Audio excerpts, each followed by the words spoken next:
lost it, and he has an enormous debt. So I said, I'm going to sign you up in this business and I'm going to work it. And I think in 3 to 5 years we can pay off that debt. So that's what I'm doing, and that boy does love his mama.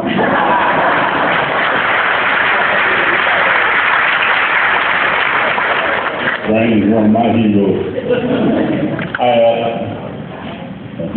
As I'm in City, I've been in the business for over 3 years. I've been in network for about 30, and I've done a lot of just about everything you think of, any kind of roast approach and field.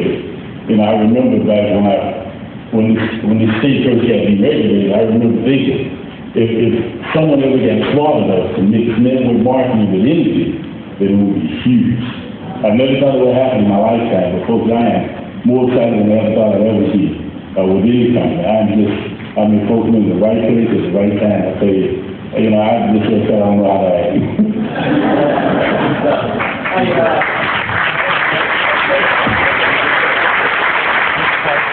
We're not going to necessarily go in the exact order every time, but Scott, I want to get something out of the way that's I've been thinking about all day when I saw you sitting over there.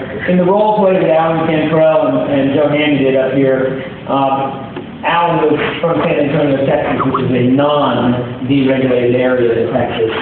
And Scott lives right around Valdosta, and a lot of the southern part of the state of Georgia is cooperative or non-deregulated. And so I want to hear from you firsthand on how do we build our business.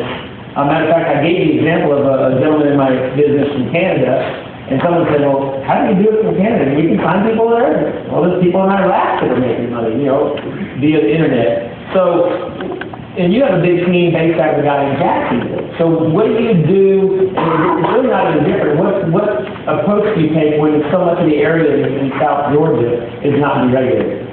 Well, I tell people when they make their initial list to start looking at people not only in their own backyard, but in areas, in the region, and we just really try to find people that see the big picture.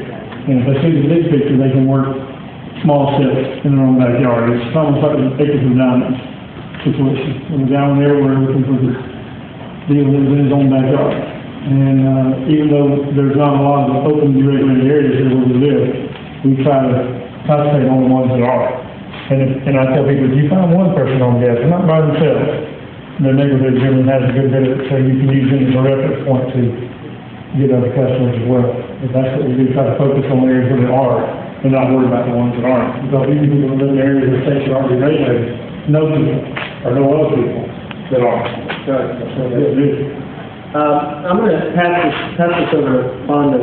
There's a couple of things that I'm going to bounce around.